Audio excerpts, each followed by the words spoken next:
Dragon was terrible. Dragon was terrible. Naturally, dragons have a bit of terrible in them because they're dragons after all. But this dragon here, super terrible. He stomped on flowers, he played tricks on the guards, and he spit on cupcakes. Who does that? Dragon, that's who. That's not all. He scribbled in books. He threw sand. And he took candy from baby unicorns. Honestly, that is terrible.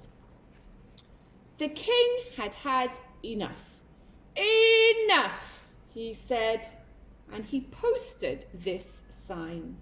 Brave knights, whoever shall tame the terrible dragon shall be rewarded with a gift. It shall be a nice gift. Ye shall like it. His Royal Majesty, the King. Knights lined up to show off their dragon taming skills, but they all failed miserably, and Dragon just grew more terrible. He chased fuzzy yellow ducklings around the moat. He TP'd the castle, and he burned every last royal marshmallow to a blackened crisp. The villagers had had enough. Enough, they said, and they posted this sign. Brave people, whoever shall tame the terrible dragon shall be rewarded with a gift from the king. It shall be a nice gift, we hope. Ye shall like it, perhaps. His Royal Majesty the King. Ordinary blokes and lassies lined up to try their hand at dragon taming. They all failed, embarrassingly so, and just when you thought it wasn't possible, Dragon grew even more terrible. He popped birthday balloons. He drew funny faces on the drawbridge. And he burped in church, loudly. Honestly, that's terrible and rude.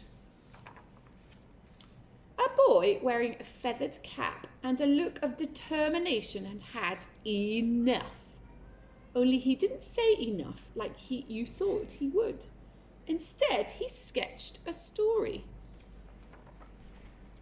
The next day, Dragon followed a trail of marshmallows to a shady tree where the boy was reading. The boy spied the dragon out of the corner of his eye and began to read aloud in a booming voice. And then the brave dragon swooped in to save the princess, he said. Dragon stopped in his tracks. But the terrible knight pulled out his wicked sword. Dragon pretended not to listen. The brave dragon roared, and the fady cat knight trembled in his boots. Dragon pretended to walk away. A crowd began to gather, and Dragon took cover in a tree. The boy continued reading, page after page after page, until snap, crash! Dragon landed on the ground with a terrible thud. The crowd gasped. The dragon roared. The clever boy didn't flinch. He reached out a hand to the dragon and said, "Would you like to hear how the story ends?" And just when you thought it wasn't possible, Dragon smiled. And he took a seat beneath the tree with the other children. Honestly, that's adorable.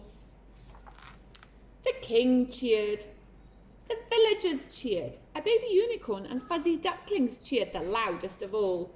At long last, the terrible dragon had been tamed. The end. Hey, wait! What about the reward? Oh, yes. The gift was a new friend. A nice dragon, of course.